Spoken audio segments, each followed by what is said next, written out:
La 4G vous présente Nivava. Vous aussi, choisissez le spécialiste garanti en électricité, choisissez Solera. D'origine espagnole, représentant exclusif Batimax. Batimax, la qualité au meilleur prix. Nulchanao ni fampalalambavao.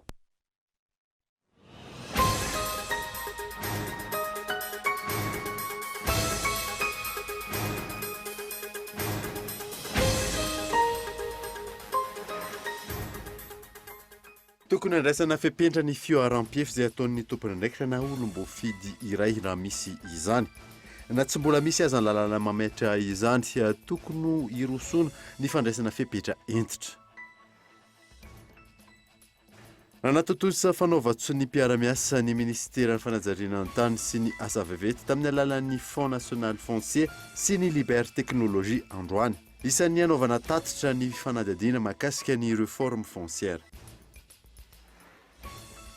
Niakatra eninjato ariary ny vidin'ny vary raika apoka any Ambatondrazaka amin'izao fotoana izao. Vokatry ny fitombon'ny filana any amin'ny faritra hafa, nina ny vokatra amidy any an-toerana, ho ny taleparitry ny varotra amin'ny faritra aloatra mangoro. Eo amin'ny maresaka iraisam-pirenena nahatratra 5,4 ankehitriny ireo lavon'ny valinaretina Covid-19 any États-Unis, mitoy ny fianaky ny valinaretina amin'ireo faritra samihafa any an-toerana. Manoloana izany nakatona avokoa ireo sekolim-panjakana ao New York nanomboka androany. Ny adediny rehetra.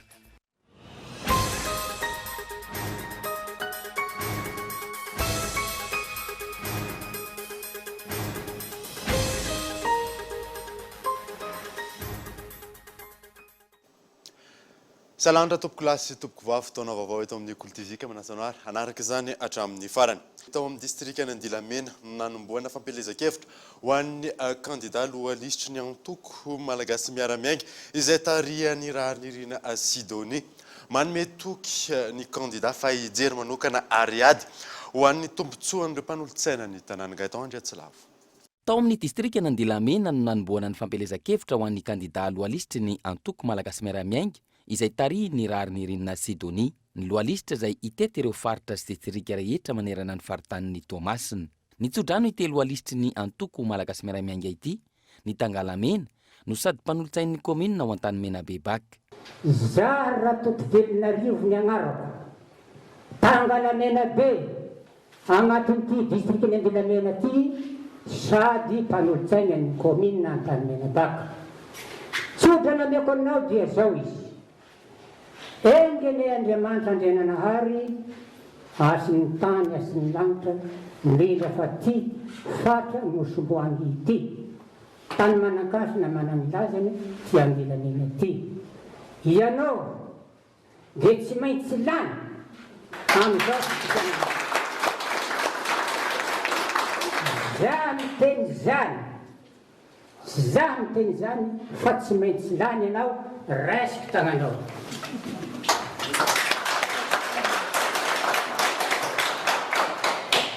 Nangataka kosa ny filohan'ny filan-kevitry ny tanàna ny mba hijerena akaiky azy ireo ary tsy atao anjorom-bala.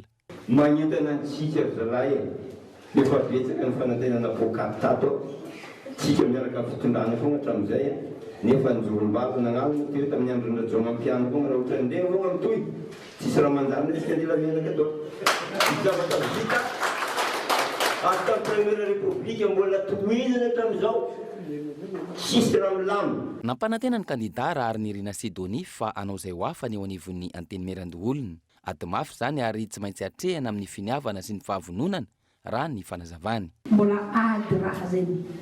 Ady za satria karaha anareo magnano lalàna avy ay amin'ny commune io koa entinareo monsieur le maire io zay hagnano lalàna zay. Dia ihendigna aminareo solom-bavam-bahoaka. Ihendigna amin'ny sénateur jiaby tsiraikaraiky ho fidiny. Ny hanamezany karamanareo sambona mitovy karapatraka jiaby. Ka manitra an'izay ny ady zany. Na ko miady boko reo dia mieritreritra handresy. Fa tsy mora hiady zany. Fa zay ndraiky vogno hiady. Ary matokisa anareo fa ko viavy be volagna hiady zany zay manjary hiala ny sasany fa nay tsy raha vita moramora. Handresy lahatra ireo député jiaby andresidahatra senampiara jiaby hagneky hifidy io lalàna io ny agnamezan'ny karama ny conseiller jiaby isambola. Ankoatra ny fitetezana ny distrika rehetra ao amin'ny faritanin'ny Toamasina izay ataon'ny kandida laharana voalohany, samy misana distrika iray avy ny Brailistra aminy. I Bevoavy Joël sy Raslo Fidelis Aina misana ny faritra Atsinanana, ary Rakotondraza Fiarson Zoé Barthélemy sy Rakoto Arvelo Jean Ernest misana ny faritra Alaotra Mangoro. Fiaonana niaraka tamin'ireo ben'ny tanàna sy mpanolontsaina ny tanàna teny amin'ny Arena Ivandro no nentin'ny kandida olo-olona avy amin'ny sika rehetra miaraka amin'ny Andro Rajoelina nanombohana ny fampielezan-kevitra androany. Henri Florio. Amin'izao fanombohan'ny fampielezan-kevitra ho an'ny fifidiana olo-olon'ny Madagasikara izao, niaona tamin'ireo ben'ny tanàna sy ny mpanolontsaina ny tanàna maro samihafa izay namaly ny antson'izy ireo ny kandida olo-olon'ny Madagasikara avy amin'ny Irmar na ny isika rehetra miaraka amin'ny Andro Rajoelina androany teny Ivandry. Naneo ny fahavonona ny ara-iasa amin'ny ben'ny tanàna izy ireo raha ny fanazavana. Nanomboka androany araka izany ny fampielezan-kevitra ho an'ny fifidiana izay olo-olon'ny Madagasikara ary ahatra 20 andro. Izany vava misongadina ihany koa tokony andraisana fepetra ny fioaram-pefy izay ataon'ny tompon'andraikitra na olom-boafidy iray raha misy izany.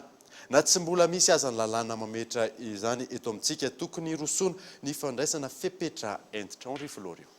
Tsikaritra nandritra ity taona ity fa nisy ny fioaram-pefy samihafa nataon'ireo solombavambahoaka eto amintsika raha tsy lazava-tsy ny zava-nisy tany Ambilobe tamin'ity herinandro ity izay nisian'ny fifandonana teo amin'ny solombavambahoaka n'Ambilobe sy ny sekretera jeneralin'ny commune ny antoerana. Ny fisian'ny fihetsika tsy mendrika ataon'ny olom-boafidy na ny tompon'andraiki-panjakana anankiray na tompon'andraikitra eny fotony zany na tompon'andraikitra amin'ny fanjakana folobe dia tsy mendrika amin'ny vahoaka. Ary ireny fihetsika ireny dia tokony misy fepetra raisina na sazo raisina mba tsy hanimba ny endrik'izay fitondrana na endrik'izay fanjakana izay amin'ny ankapobeny.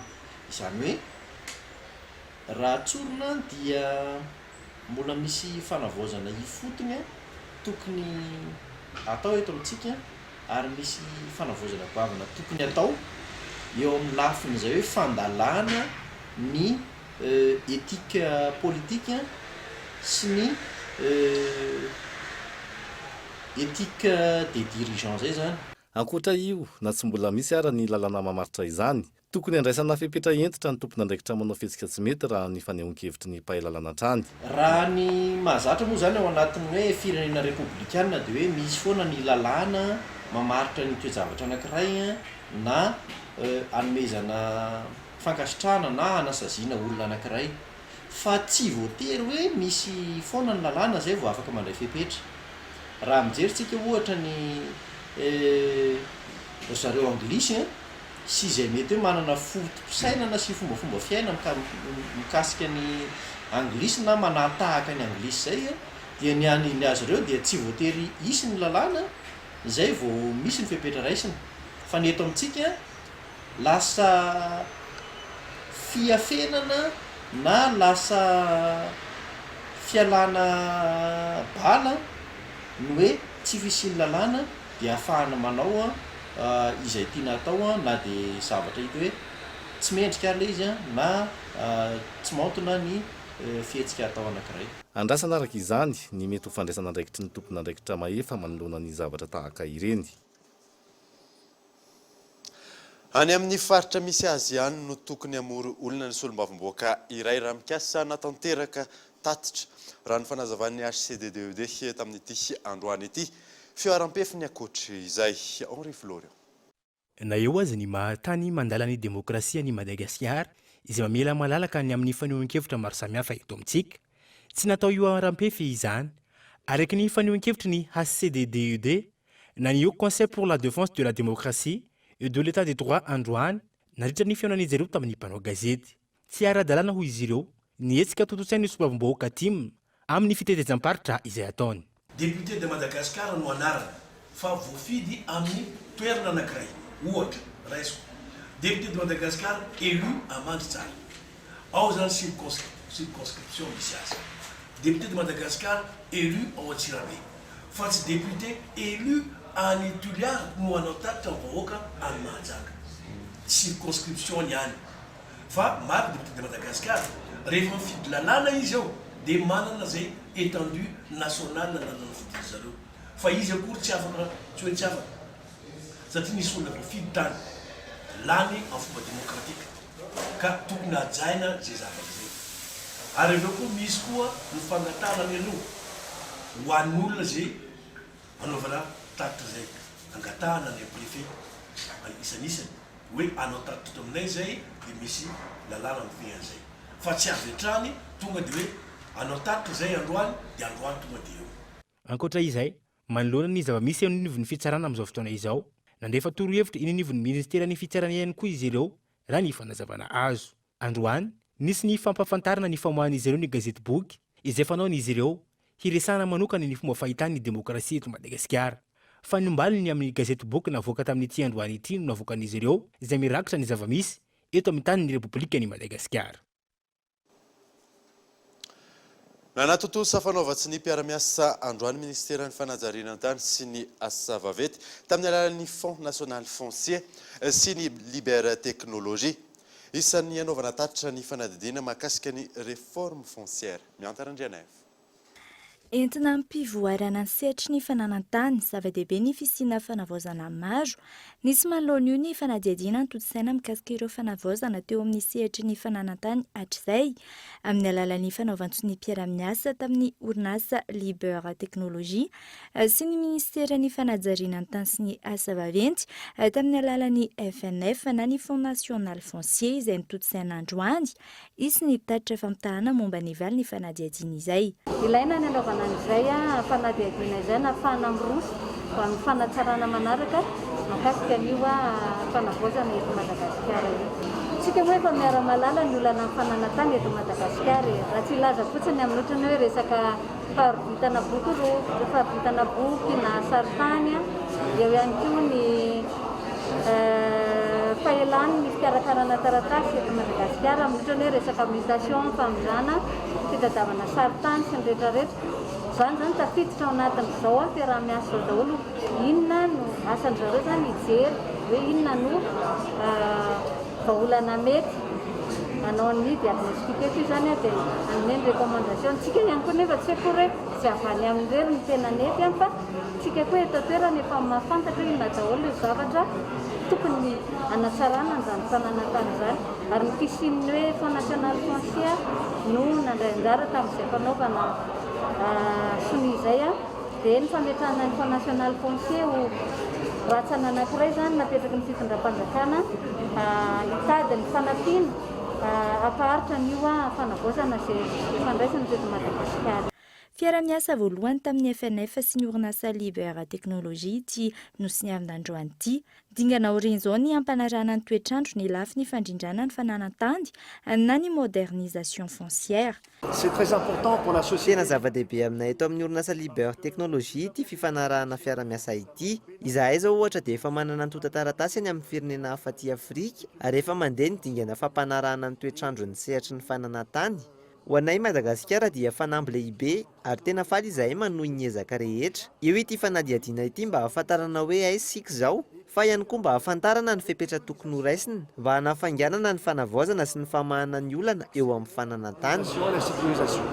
Teboka maromaro no andrasana amin'ny alalan'izao fiara-miasa izao ny fahafantarana ny zava-misy marina eo amin'ny fitantanana ny fananantany eto Madagasikara, hijerena ny olany fananantany sy ny fanatsarana tokony ho atao.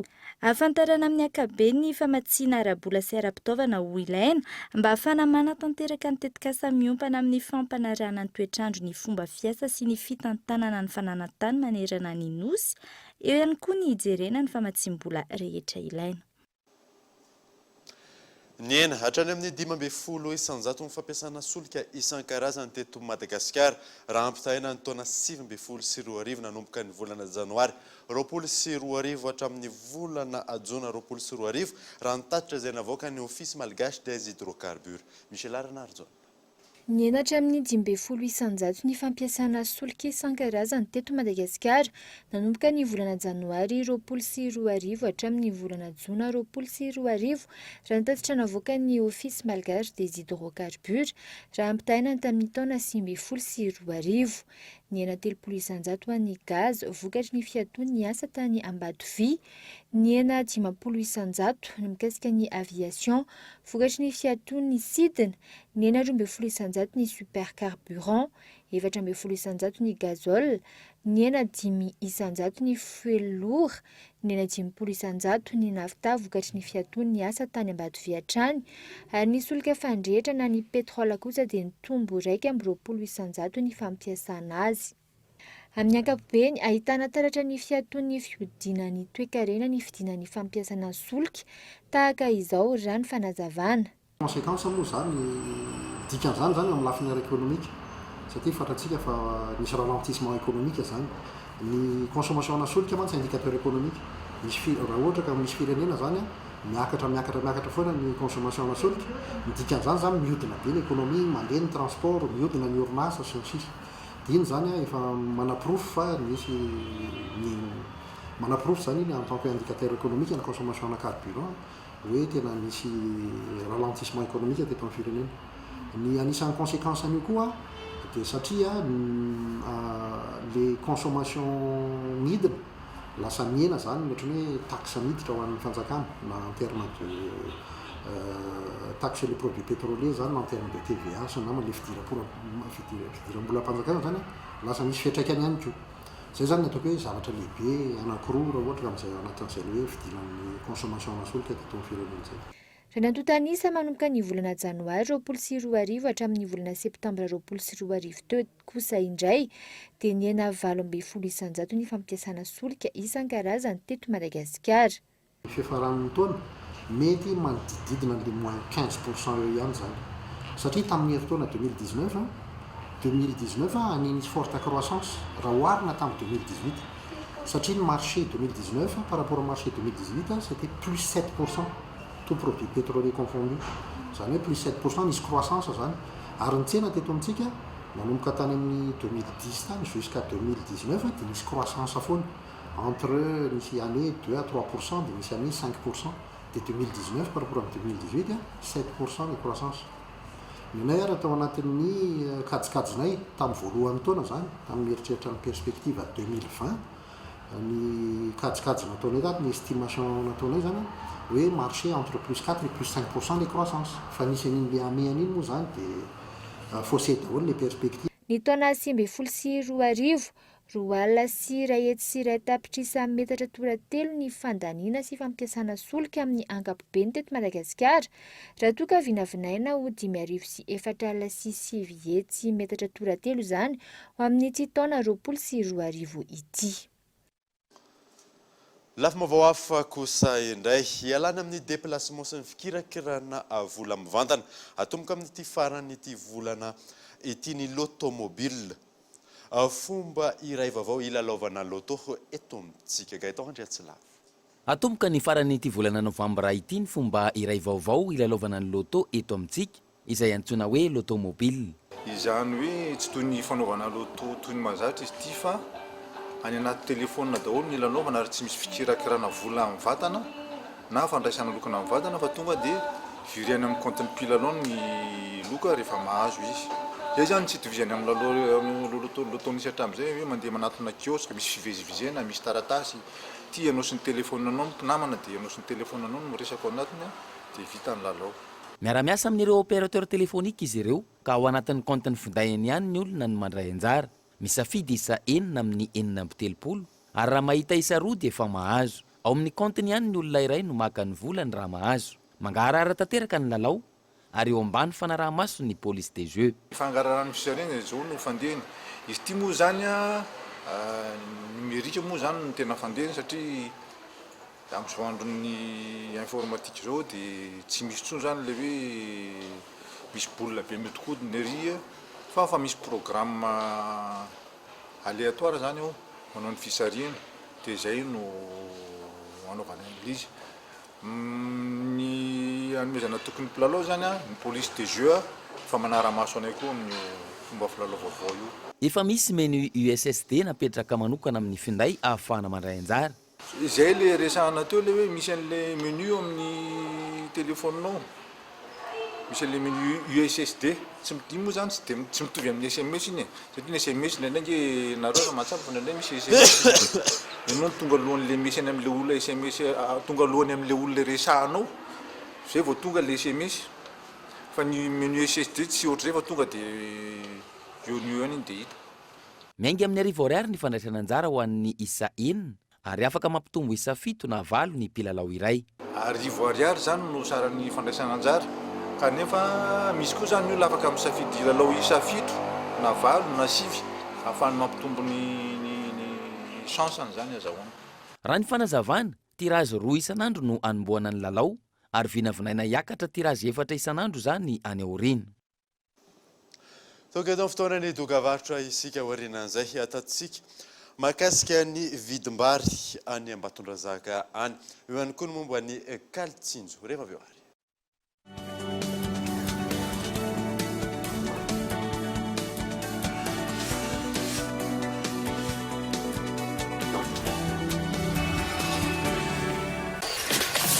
Black Friday chez Telma. Ce vendredi 20 novembre, le Telma A5 XS 4G est à moins 50% à 95 milliards TTC seulement. Et pour chaque téléphone Telma acheté, un arbre sera planté. Rendez-vous vite en Telma Shop.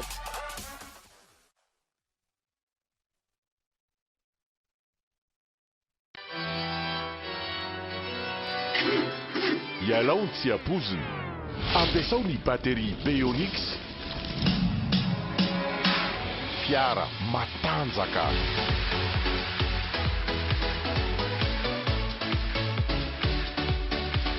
Beonix itahirizana angovo mitondra herinaratra. Batterie tsy mila fikarakarana.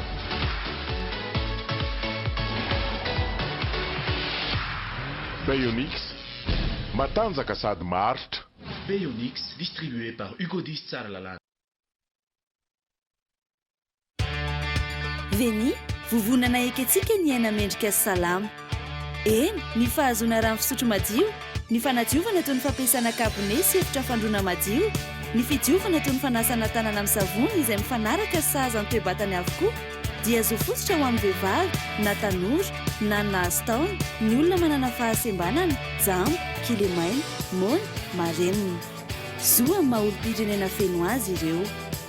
Fataro ary fa nitetika asa Veni, sahany Waterred dia miasa amin'irety distrika manaraka reto: Ankazbe, Antsindrano, Avaradrano, Ambohidratrimo, Manjakandriana, Moramanga ary Tsirono Mandidy.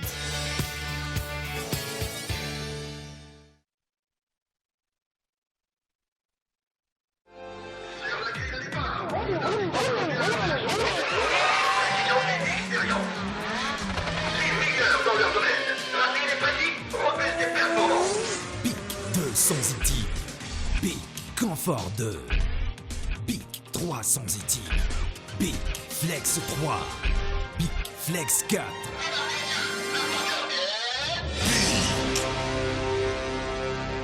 Pour plus de confort, adoptez la mousse et le gel à raser Bic.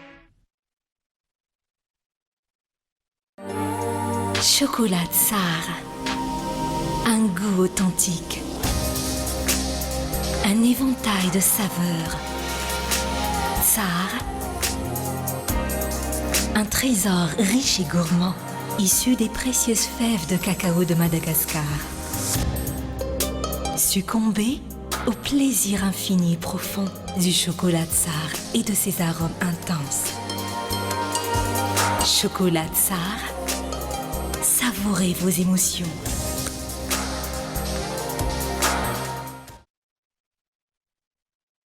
Pour toutes vos installations et équipements, choisissez une marque avec certification aux normes et qualité imposée par le marché mondial. D'origine espagnole, Solera vous propose une large gamme pour toutes les catégories. Des produits soucieux de votre protection, à la fois robustes et faciles à installer, avec des composants conçus avec précision. Vous aussi, choisissez le spécialiste garanti en électricité, choisissez Solera. D'origine espagnole, représentant exclusif Batimax. Batimax, la qualité au meilleur prix.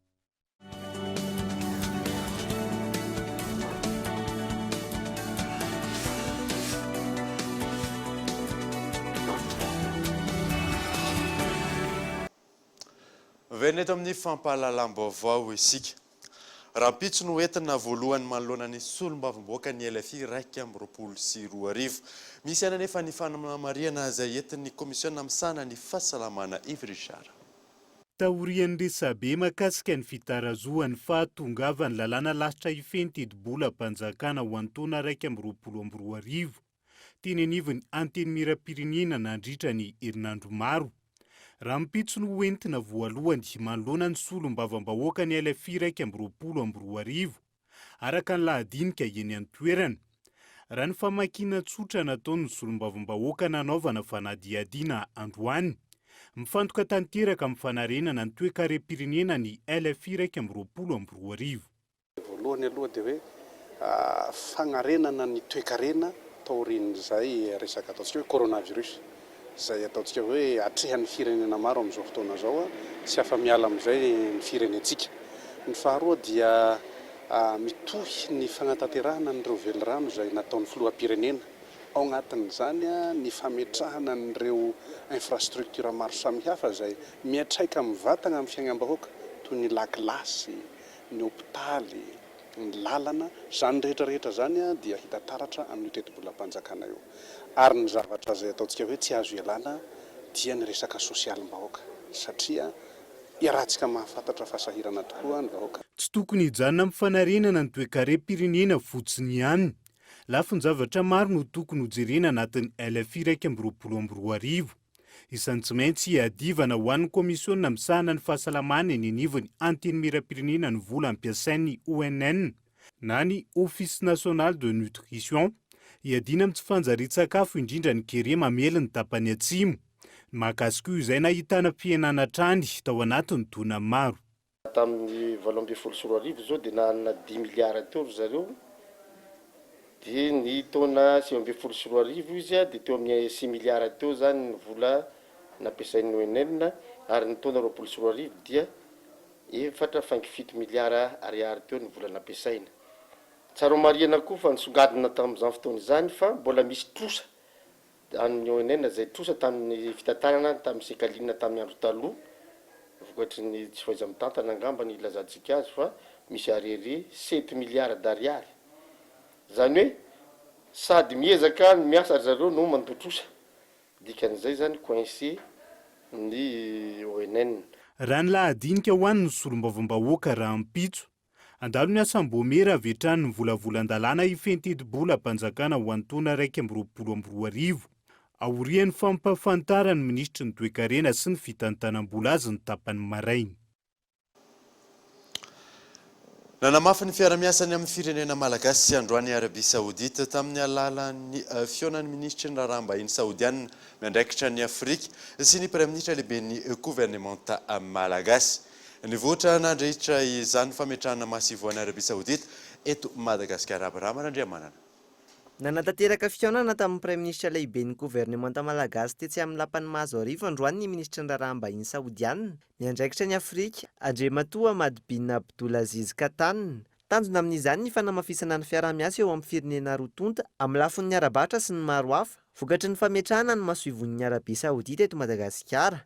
Ankoatr'izay, nanamafy ny ministry ny raharaham-bahiny saodiana miandraikitra ny Afrika fa hitoy ihany koa ny fiaraha-miasa amin'ny fanatanterahana ireo tetikasa fampandrosoana toy ny fanamboarana ny lalana, ny fanampiana ny famokarana angovo amin'ny alalan'ny Banque Saoudienne de Développement. Eo ihany koa ny fipetranapetraky ny firenena Arabia Saoudite ny amin'ny tsy isian'ny fitotongana ny vidin'ny solika. Tsy aiviny, isan'ny nanampy an'i Madagasikara tamin'ny alalan'ny fanomezana fanampiana amin'ny tetina $10 ny firenena Arabia Saoudite ho fiatrehina ny valinaretina Covid-19. Lafy mavao hafa kosa indray dia niakatra eninjato ariary ny vidin'ny vary raika apoka ao Ambatondrazaka amin'izao fotoana izao. Vokatra ny fitombon'ny filana any amin'ny faritra hafa ny enany vokatra amidy any an-toerana ho ny taleparitry ny varitra ao amin'ny faritra aloatra mangoro. Iona saina. Ny tombo 10 ariary isan-kapoka ny vary ao Ambatondrazaka nanomboka tamin'ity herinandro ity ka lasa jifaina 900 ariary. Fiakarana hatrany ampotony hoy ireo mpivarotra sendra ny mpanao gazety no nahatonga izany. Itsekilany misy amin'ireo mpivarotra no manao ady ankafetsena ka nitazona ny vidim-baro 400 ariary saingy ny kapoka no atao kely. fihetsika izay mamono antoka ireo mpanara-dalàna. Le mpitotro vary manao stockage manao 50 mapakatra vidina vary akotra be satria mahasahy 50 foana hono ny mpividy vary le manao kapoaka tapaka natao ray tsy mahery ary ny ray kapoaka ohatra zao izy dia amboarina efa misy mpanamboatra hono dia anapanany ety dia tsy ampirefy le kapoaka be dia latsaka be le vary le mpividy vary zay manao kapoaka tsara mivarotra lafo nefa zareo manao kapoaka ratsy dia mivarotra ambany be prix nefa ny akandany vary lafo be etanay aloha zany dia tokony injehana mihitsy le manao kapoaka ratsy tokony savany kapoaka isanandro mihitsy satria lasa zay varotra mpamariny masala makatomombarika be nefa ny akanay lafo an'le vary. Vokatry ny fitombon'ny filana vary amin'ireo faritra hafa ny hena ny vary amidy ao Ambatondrazaka na tonga izao fiakarana izao hoy ny tompona andraikitra eo anivon'ny varotra ao amin'ity distrika ity. Raha oharina amin'ny statistika nandritra ny 5 taona dia hita nisy fiakarany 70 ka hatramin'ny 70 ariary ny vary fotsy. Raha oharina amin'ny vanim-potoana ohatra zao zany nandritra ny 5 taona izay.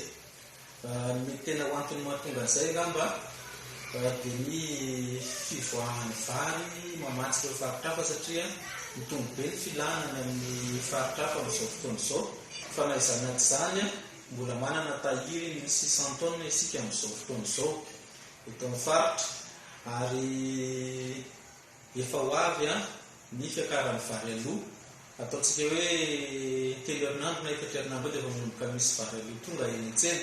Ankoatra ity fiakaram-bidin'ny vary ity manany amin'ny mety voka-bary amin'ny fotoam-pambolena manaraka ihany koa ireo mpamboly any an-toerana noho ny mbola tsy filatsahan'ny orana hatramin'izao. Nanomboka androany fizarana tamin'ny fomba ofisialin'ny Kalitsinjo izay sakafo atolotry ny fitondram-panjakana ho an'ireo fianakaviana marefo eto Antananarivo renivohitra. Nonina saina.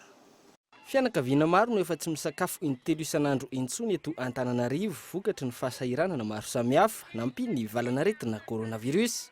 Araka ny toromarika nomeny ny filohan'ny Repoblika ho an'ny ministeran'ny mponina tsy ny any Antsimo ihany izarana sakafo ihany koa ireo fianakaviana marefo manerana ny nosy ka natomboka androany ny any Antananarivo renivohitra.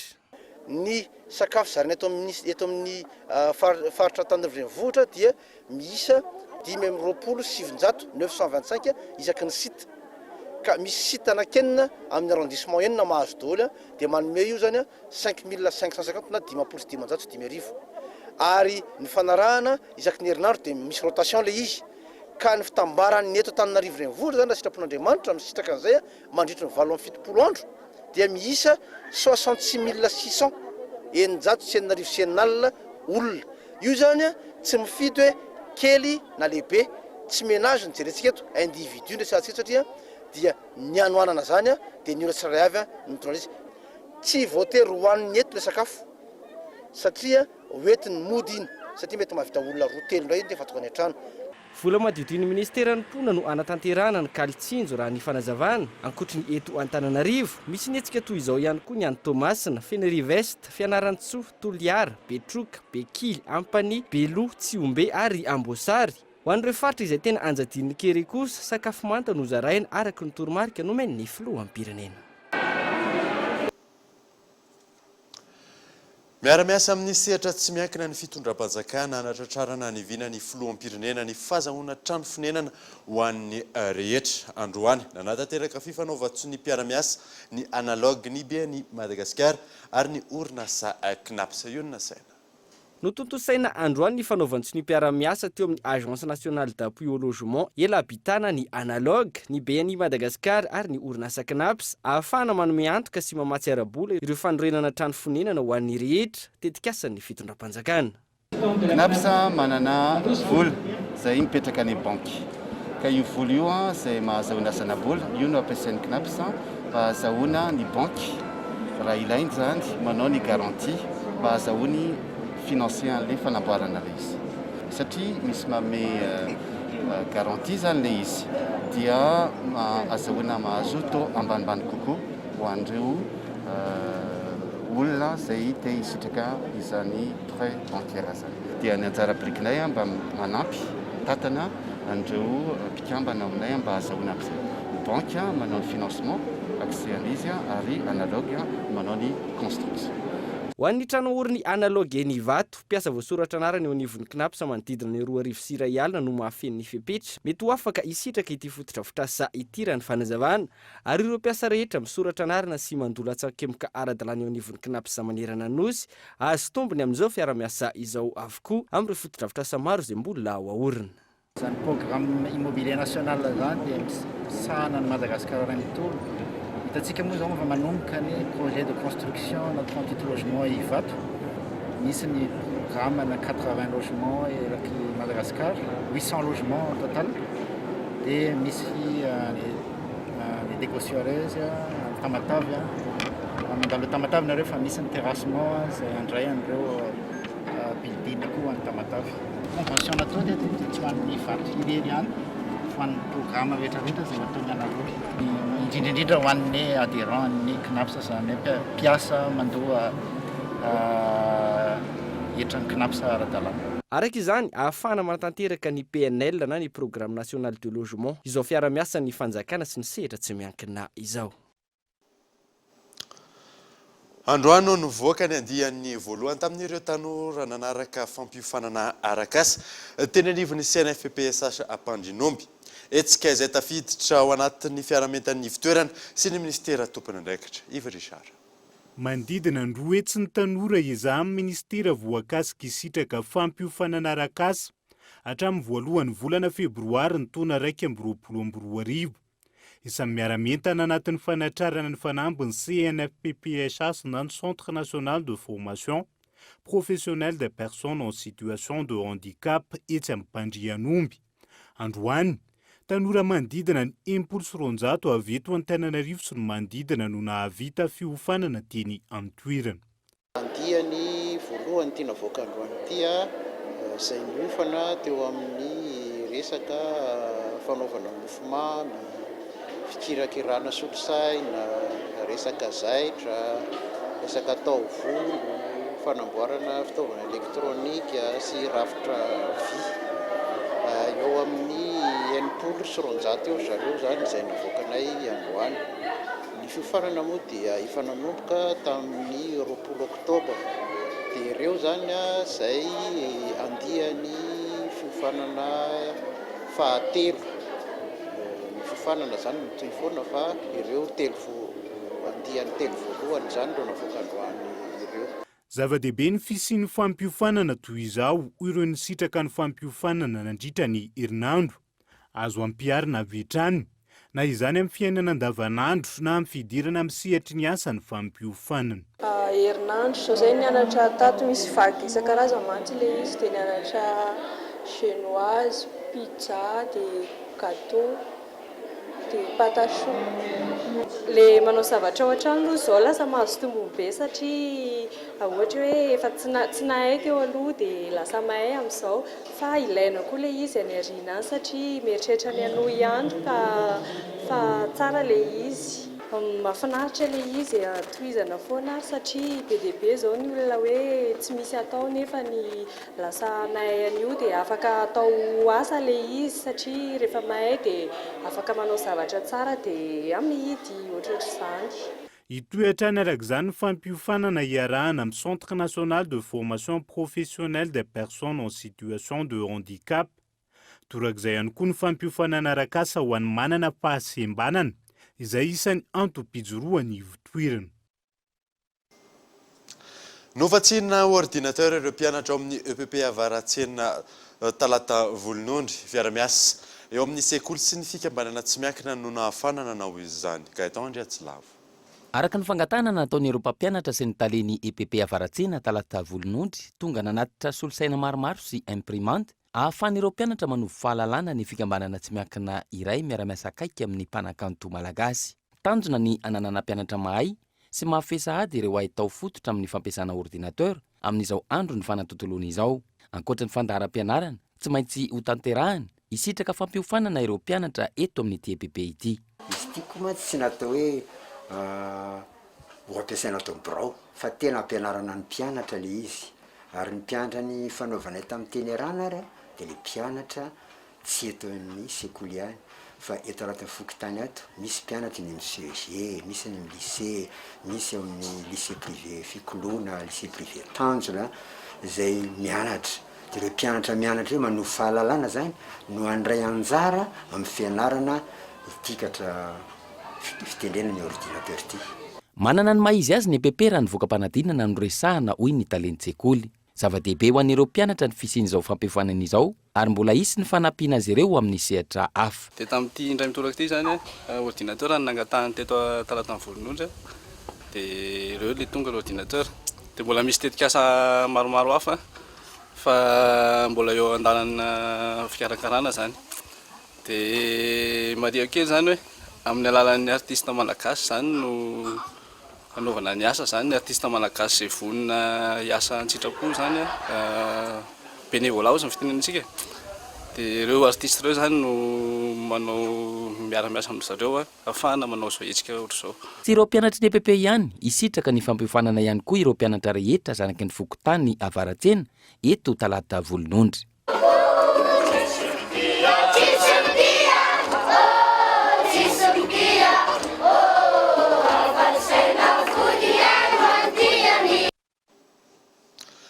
Nanolotra maro-pankasitrahana ho an'ireo mpianatra tao amin'ny CNMD ny ministeran'ny kolotsaina sy ny serasera tamin'ity androany ity. Fisaorana ireo mpianatra noho ny hetsika izay nataon'izy ireo nandritry ny fitokanana ny rova Manjakamiadana izany fanadina. Isan'ireo nampiseho ny talentany tamin'ny alalan'ny dihy sy ny hira isan-karazany sy nandritra ny fitokanana ny rovan'ny Manjakamiadana ireto mpianatra teo anivon'ny Centre National de la Musique et de la Danse ireto. Manoloan'izany, naneho fankasitrahana azy ireo ny fitondram-panjakana tamin'ny alalan'ny ministeran'ny serasera sy ny kolotsaina. Ilay attestation zay nometsika androany zany dia fisaorana azy ireo aloha fa karazany ihany koa ohatran'ny hoe validation des acquis zany, ohatran'ny hoe fankatoavana amin'izay ezaka nataon'izy ireo sy asa lehibe nataon'izy ireo zay tao anatin'izany fiofanany fianaran'izy ireo mandihy sy mihira sy ny instrument de musique zany na ny zava-maneno teto amin'ny CNMD zay. Ny tena nazava-dehibe an'ilay izy dia tao anatina 10 ora zany no nanomezana ny fiofanana ataontsika hoe aingana dia aingana zany na accéléré intensive ihany koa. Mitoy ny fiofanana ho an'ireto mpianatra eo anivon'ny CNMD na ny Centre National de la Musique et de la Danse ireto ahatonga azy ireo matianana bebe kokoa hatrany eo amin'ny hira sy ny dihy raha ny fanazavana. Maresaka iraisam-pirenena kosa indray mahatratra 5.4 hetsy ankehitriny ireo lavon'ny valinaretina Covid-19 any États-Unis. Mitony fianaky ny valinaretina amin'ireo faritra samihafa any an-toerana fanadina. Mahery ny 5.4 hetsy ankehitriny ireo namony ainy vokatry ny valinaretina Covid-19 any États-Unis. Manodidina ny 5.1 hetsy isan'andro ny tranga vaovao any an-toerana ary mahery ny 907 alina isan'ireo manaraka fitsaboana. Tato anatin'ny 2 herinandro, nahitana fiakarany ambony ta anisan'ireo Amerikana voadily fa mitondra ny tsimokaretina amin'ireo faritra samihafa. Manoloan'izany, natsoina manokana nampy amin'ny fitaterana ireo matin'ny valinaretina ireo gadrany an-toerana. Herinandro mialohan'ny fankalazana ny fetin'ny Thanksgiving, manentana ny mponina hijanona any an-trano ny gouvernoura toy ny ao Chicago. Ankoatra izay, faritra maro hafa no nametraka ny fepetra ny amin'ny tsy fahafahana amin'ny voakalina, eo ihany koa ny fampitsarana sy ny fanidinan'ny sekolim-panjakana isorohana ny fiparihan'ny valinaretina. Dia izay mamana vaovao tamin'ity androany ity ankasitrahana ianao ny anaraka izany soa fa tsara atao tompoko.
Vous aussi, choisissez le spécialiste garanti en électricité, choisissez Solera. D'origine espagnole, représentant exclusif Batimax. Batimax, la qualité au meilleur prix. La 4G by Telma vous a présenté Ni Vavo.